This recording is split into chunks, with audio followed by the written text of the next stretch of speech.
Hello everyone, তোমরা নিশ্চয়ই বুঝতে পেরেছো এটি কি। এটি হলো কফি বিনস। আর আজকে তোমাদের সাথে আমি আলোচনা করব এই কফি বিনস থেকে কফি পাউডার কীভাবে তৈরি হয়। তাহলে চলো ঘুরে আসা যাক আরাকু ভ্যালির কফি মিউজিয়াম। আর এই কফি মিউজিয়ামের এন্ট্রি ফি রয়েছে 20 রুপিস করে।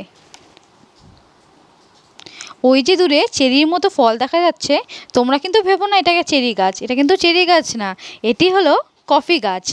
এই যে লাল কালারের ফলের মতো দেখা যাচ্ছে, এটিকেই ওরা পেড়ে নেয়। পেড়ে নিয়ে এর ভেতর থেকেই কফি বিনস পাওয়া যায়। কফি বিনসটা প্রথমে কিন্তু ব্রাউন কালারের হয় না, প্রথমে হয় ইয়েলো কালারের। আর সেটিকে ওরা যখন রোদে শুকোতে দেয় তখন এটার উপর থেকে আরেকটা লেয়ার উঠে আসে।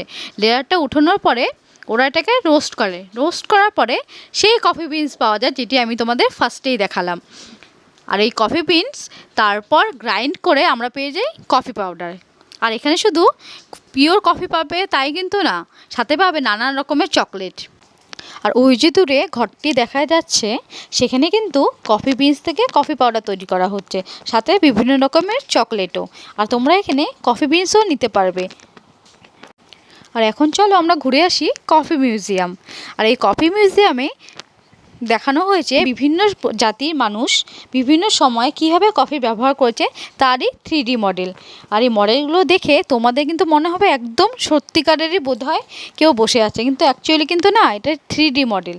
আর ভীষণ সুন্দর করে ওরা সব কিছু এখানে তুলে ধরেছে, যেটি আমার খুব ভালো লেগেছে। তোমরা যখন ভাইজ্যাক ঘুরতে আসবে তাহলে আরাকু ভ্যালির এই কফি মিউজিয়ামটি অবশ্যই ঘুরে দেখো, আশা করি তোমাদেরও খুব ভালো লাগবে। যারা আমার আগের ভাইজ্যাকের ভিডিওগুলি দেখোনি তারা কিন্তু অবশ্যই দেখে আসবে। আর যদি ভালো লাগে তাহলে লাইক, শেয়ার এবং কমেন্ট করে দিও। তোমাদের কমেন্টের অপেক্ষায় রইলাম। দেখা হবে পরের ভিডিওতে।